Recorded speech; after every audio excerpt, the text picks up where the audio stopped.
తమిళ film ఇండస్ట్రీలో star కపుల్గా పేరున్న ధనుష్ ఐశ్వర్యల వైవాహిక జీవితం ముగిసిపోయింది. హీరో ధనుష్ ఐశ్వర్య రజనీకాంత్ ఇప్పుడు చట్టపరంగా విడిపోయారు. 2 ఏళ్ల క్రితమే వీరు తమ 18 ఏళ్ల వైవాహిక బంధానికి స్వస్తి పలికి నైతికంగా విడిపోయారు. లేటెస్ట్గా ధనుష్ రజనీకాంత్ కూతురు ఐశ్వర్యలకు విడాకులు మంజూరు చేస్తూ చెన్నై ఫ్యామిలీ వెల్ఫేర్ కోర్టు తీర్పు వెలువరించింది. ఇద్దరి మధ్య ఏకాభిప్రాయం మేరకే ఈ కేసులో తీర్పిచ్చింది న్యాయస్థానం. అయితే తాము విడిపోవాలని నిర్ణయించుకున్నామని వీరిద్దరూ 2 ఏళ్ల క్రితమే ప్రకటించారు. కానీ చట్టపరంగా విడిపోయేందుకు గాను పరస్పర అంగీకారంతో ఈ ఏడాది ఆరంభంలో విడాకుల కోసం చెన్నైలోని ఫ్యామిలీ వెల్ఫేర్ కోర్టులో పిటిషన్లు దాఖలు చేశారు.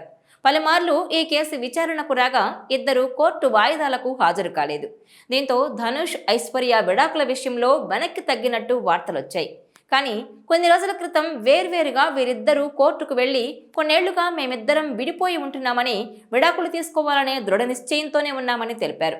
కలిసి ఉండాలని అనుకోవడం లేదని తమ నిర్ణయాన్ని స్పష్టం చేస్తూ విడిపోవడానికి గల కారణాలు కూడా వివరించారు. దీంతో ఇరువురి వాదనలు విన్న చెన్నైలోని ఫ్యామిలీ వెల్ఫేర్ కోర్టు తాజాగా విడాకులు మంజూరు చేసింది. దీంతో వీరు చట్టపరంగానూ విడిపోయినట్లయింది. ఐశ్వర్య సూపర్ స్టార్ రజనీకాంత్ పెద్ద కుమార్తె. హీరో ధనుష్తో ఏర్పడిన పరిచయం ప్రేమగా మారింది. ఆ తర్వాత ఇరు కుటుంబాల పెద్దల అంగీకారంతో 2004లో వివాహం చేసుకున్నారు. ధనుష్ కంటే ఐశ్వర్య వయసులో పెద్దదైనప్పటికీ ఇరు కుటుంబాలు పూర్తి అంగీకారంతో వివాహాన్ని జరిపించాయి. వీరికి యాత్ర, లింగ అనే 2 కుమారులు కూడా ఉన్నారు. ఈ జంట తమిళ చిత్ర పరిశ్రమలో లవ్లీ కపుల్గా పేరు తెచ్చుకుంది. ఇక ధనుష్తో చిత్రానికి దర్శకత్వం వహించి డైరెక్టర్గా అవతారమెత్తారు ఐశ్వర్య. వాయ్ రాజా వాయ్, లాల్ సలాం చిత్రాలకు కూడా ఆమె దర్శకత్వం వహించారు. 2022 జనవరిలో ధనుష్ ఐశ్వర్య ఇద్దరు ఎక్స్ వేదికగా తాము విడిపోతున్నట్టు అనౌన్స్ చేశారు. దాదాపు 18 ఏళ్ల పాటు కలిసి ఉన్న ధనుష్ ఐశ్వర్యల డైవోర్స్ను కుటుంబ సభ్యులతో పాటు ఫ్యాన్స్ కూడా జీర్ణించుకోలేకపోతున్నారు. వారిద్దరూ విడిపోతున్నట్టు ప్రకటించినప్పుడు 2 కుటుంబాల పెద్దలు, చాలా మంది స్నేహితులు ధనుష్ ఐశ్వర్యలతో చర్చలు జరిపారు. కలిసే ఉండాలని విజ్ఞప్తి చేశారు.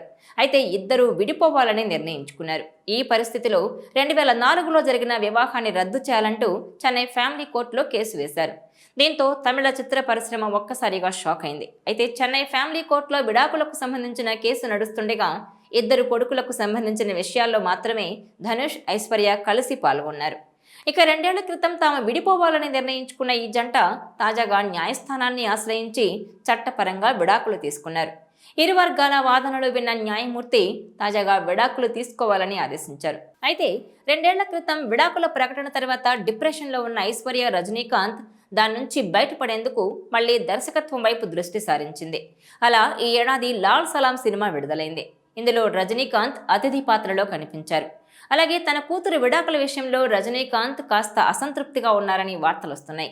చిన్న కుమార్తె సౌందర్య కూడా మొదట అశ్విన్ అనే వ్యక్తిని వివాహం చేసుకుంది. అతనికి విడాకులు ఇచ్చింది.